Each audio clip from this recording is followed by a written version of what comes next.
On December 17, 2025, after spending 18 years on death row, Stacey Ian Humphreys was scheduled to be executed by lethal injection in Georgia.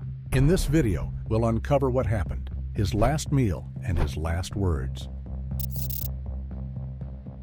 By early afternoon on November 3, 2003, the model home in Powder Springs, Georgia, looked perfectly ordinary. It was the kind of spotless sales office you would expect in a brand new subdivision. Quiet, polished, and ready for prospective buyers. But that calm shattered when a builder stopped by to check in. He walked through the front door, expecting the usual friendly conversation. But instead, he walked into a scene no one could have prepared him for. Inside the office lay two young real estate agents, both dead, shot execution style in the very place where they worked every day. But what happened? Just hours earlier, it had been an ordinary Monday for 33-year-old Cyndi Williams and 21-year-old Lori Brown. They spent their days helping people find homes, answering calls, and greeting walk-ins. They had no reason to think this day would be any different. But sometime that morning, someone else walked through that same door. This man wasn't a buyer, wasn't interested in houses at all, and had a completely different purpose. Around midday, Stacey Ian Humphreys walked into the model home carrying a 9mm handgun. Cyndi was working alone, and nothing about him immediately raised alarm bells. But within seconds, she realized something was terribly wrong. As soon as he reached her, Stacey pulled out the gun and forced her to undress. He then demanded money and access to her bank account, even going so far as to call her bank right there inside the office to check her balance. And then, after taking everything he wanted, he tied her underwear so tightly around her neck that it left a prominent ligature mark, and her tongue turned purple. Meanwhile, he forced Cyndi to crawl on hand and knees into the office where her co-worker, Lori Brown, usually worked, and pushed her behind the desk. Here, he forced her to lie with her forehead against the carpet and shot her twice through a bag of balloons he had brought to muffle the sound. One shot hit her back, tearing through her lung and heart, and the other struck her head, killing her instantly. And then Lori walked in. She was only 21 years old, at the very beginning of her career, and excited about her future in real estate. But the minute she stepped inside, Stacey repeated the same thing to her as he had just done to Cyndi. He grabbed her, forced her to take off her clothes, demanded her bank information, and held her in a tight chokehold before forcing her to kneel with her head down toward the floor. When she was completely defenseless, he shot her once in the head through the bag of balloons and her own blouse, ending her life instantly. Then he dragged her body behind the desk next to Cyndi's. After both women were gone, Stacey didn't rush. Instead, he calmly went through their belongings. He took their driver's licenses, ATM cards, and credit cards, anything that could help him get money. And then, as if he had just finished a business transaction, he walked out of the sales office around 1:30 in the afternoon and vanished. Not long after, a builder from a nearby office stopped by and made the discovery. Inside lay two young women, naked and shot, lying in pools of their own blood. He immediately called the police, and within minutes, the model home was filled with flashing lights, investigators, and crime scene tape. Detectives immediately began piecing together what little evidence they had. The killer had taken the women's identification and bank cards, which meant he was likely already using them. So, investigators pulled surveillance footage from nearby ATMs and banks. And before they knew it, they got the confirmation. Someone had been withdrawing money from the victims' accounts. In just a few hours, more than $3,000 had been taken. At the same time, police interviewed co-workers and witnesses who had been in the area earlier that day. One of them described a man who seemed out of place, along with a vehicle he had seen nearby. Based on that information, the police quickly released a description of the suspect and a Dodge Durango believed to be connected to the crime. And then came the call that changed everything. Someone from a local job site contacted police and said the description sounded exactly like a man named Stacey. And even more troubling, The vehicle matched his, and on the very day of the murders, he hadn't shown up for work. That was all investigators needed to hear. In that moment, police realized they were no longer searching for an unknown suspect. They finally had a name, and with it, a clear lead that could break the case wide open. Stacey was 30 years old at the time, and he wasn't a stranger to the criminal justice system. In fact, he had only been out of prison for 13 months. He had been released in October 2002 after serving time for a felony theft conviction dating back to 1993. He was out on parole, which meant he was supposed to follow strict rules and stay in regular contact with his parole officer. But when the police tried to arrange a meeting with Stacey and his parole officer on the morning of November 7th, just 4 days after the murders, Stacey never showed up. Instead, he disappeared, knowing exactly what he had done. Detectives immediately issued an arrest warrant, and Stacey's name and photo were sent to law enforcement agencies across the country. From that moment on, Stacey Ian Humphreys was officially a fugitive. Across Georgia and beyond, police began tracking his movements. Officers checked hotels, gas stations, and places he was known to frequent. Stacey was on the move, hopping from town to town, doing everything he could to stay invisible. But he didn't get far. Just 1 day later, on November 8th, authorities spotted him in Hartford, Wisconsin, more than 800 miles from where the murders had taken place. Following a silver Jeep Grand Cherokee with budget of 5-foot plates, 494 westbound, just about to go under Barker. We're going to move this to Chase. On the front. Kepler, 3 solid tires, left front, smoking, riding on the rim. Deputies moved in quickly, and Stacey was arrested without a struggle. The run was over, but the most damning evidence was still waiting to be found. When officers searched the Jeep Stacey had rented, they found exactly what they were looking for. Inside was the 9mm Ruger handgun, and ballistics testing would later confirm it was the same weapon used to kill Cyndi and Lori. And as if that wasn't enough, forensic testing found traces of blood, linking the DNA of both women directly to the gun and the vehicle. At first, Stacey tried to play dumb. He told detectives he couldn't remember what had happened. He acted confused, distant, as if the memories had simply vanished. But when detectives pressed harder, Stacey looked at the detectives and said words that left no doubt behind. "I know I did it. I know it just as well as I know my own name." He admitted he was drowning in debt from payday loans and truck payments, with bills piling up faster than he could handle. And in his desperation, he made a choice that cost 2 innocent women their lives. All of it, he said, was about getting money fast. When he was arrested, Stacey had about $800 in cash on him.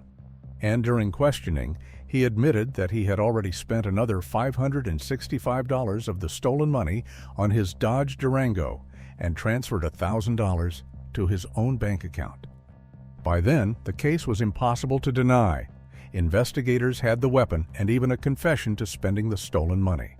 For them, there was no doubt that Stacey had murdered Cyndi and Lori. Long before Stacey ever walked into that real estate office in Powder Springs, people who knew him struggled to understand who he really was. Looking back, there was no single moment that clearly explained how things went so wrong. There was no history filled with chaos or obvious warning signs. No long record of abuse, no dramatic turning point. And that's what made the story so unsettling. From the outside, Stacey's early life looked ordinary. He was born and raised in Georgia, and teachers described him as quiet and polite, the kind of kid who stayed out of trouble but never quite fit in. He wasn't disruptive, but he wasn't close to anyone either. And as he grew older, that distance didn't disappear. Instead, it slowly turned into something unpredictable. As an adult, Stacey never stayed in one place for long. He drifted from job to job, scraping by on whatever work he could find. He lived without any stability and without a clear direction. And by 1993, that quiet struggle crossed a line. A felony theft conviction sent Stacey to prison, and when he eventually walked free years later, the restlessness was still there. On parole, he technically followed the rules, checking boxes and attending required meetings, but the people around him noticed the tension beneath the surface. Parole officers described a man who did what he was told but never truly relaxed. Neighbors said he was polite, yet distant and strange. Employers remembered him as quiet, withdrawn, and uneasy around other people. And then, just 13 months after his release, that long-simmering uneasiness eventually turned dangerous. On September 18, 2007, almost 4 years after the murder, the trial of Stacey finally began. And from the start, it was clear that the prosecution would go for the death penalty. They argued that robbery was the motive, that Stacey had walked into that office planning to steal money, and he had murdered 2 innocent women in the process.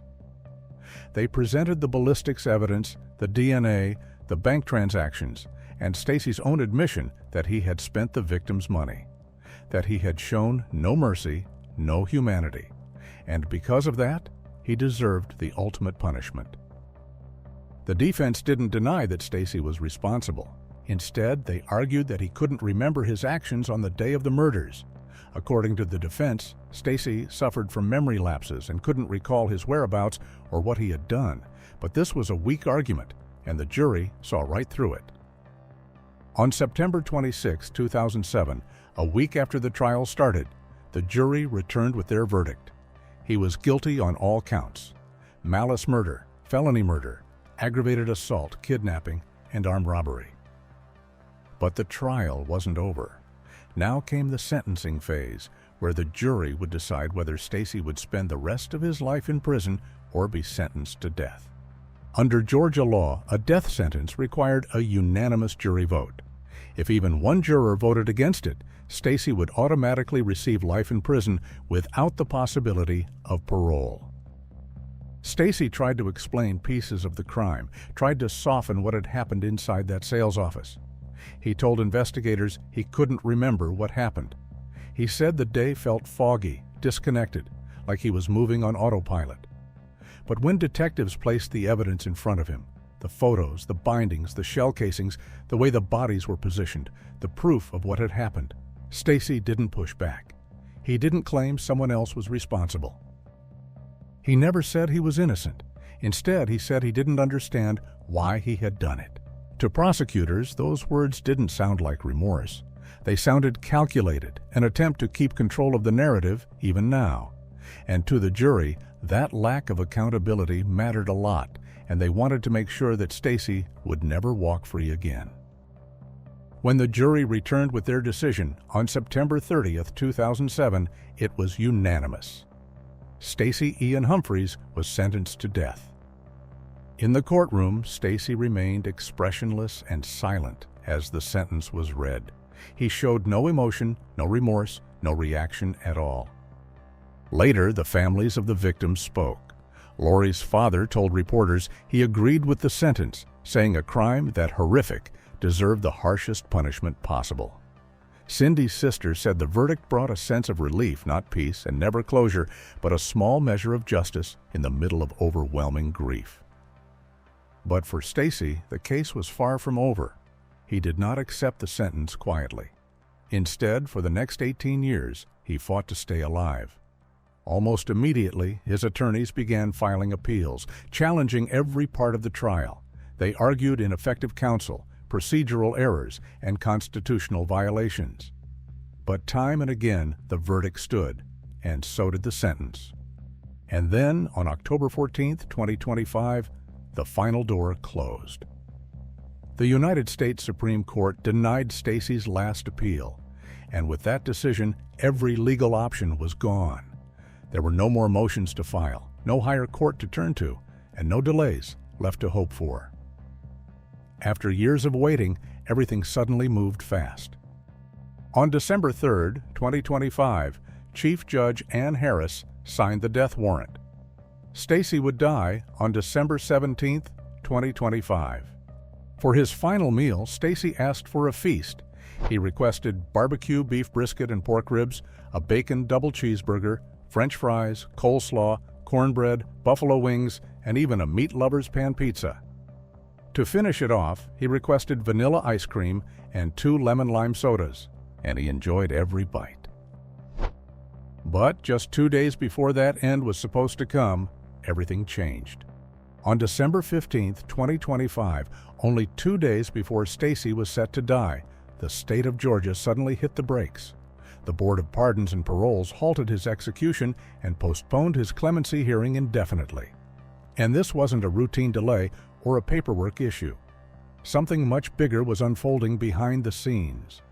Stacey's lawyers raised serious concerns about the Clemency Board itself. They argued that 2 of its members had deep personal ties to the case. One had previously served as a victim advocate for one of the women Stacey had shot, and another had been the sheriff in the very town where the trial took place. According to the defense, that wasn't just a conflict of interest, it was enough to poison the entire process. They claimed that unless those members were replaced, Stacey never stood a real chance at a fair review, not when his life was hanging in the balance. But the most unsettling development didn't come from the parole board. It came from inside the jury room. During the original trial, attorneys had carefully questioned every potential juror, searching for any personal experiences that might affect their ability to judge the case fairly. One woman told the court about a terrifying break-in she had once experienced, an encounter involving a convicted murderer who had escaped from a mental institution. But she said that she escaped before anything happened and swore that she could judge the case fairly. The judge accepted her word, and she was seated on the jury. But what happened next has been described by journalists and even Supreme Court justices as something like 12 angry men in reverse.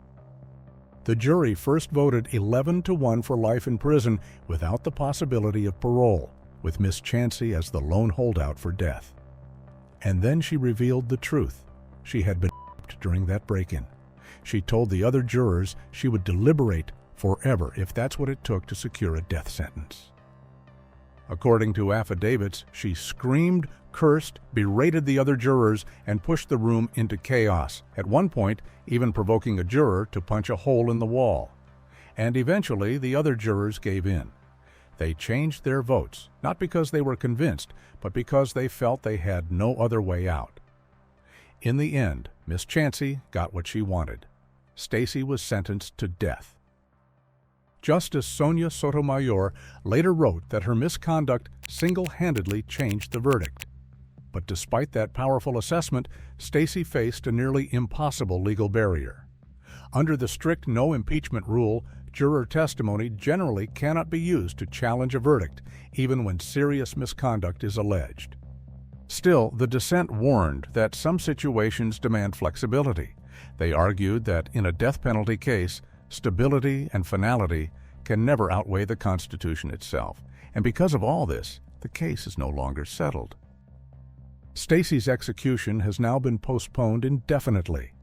His current death warrant remains valid only until noon on December 24th.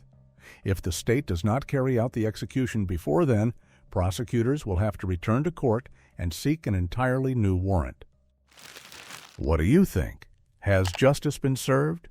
Let us know your thoughts in the comments.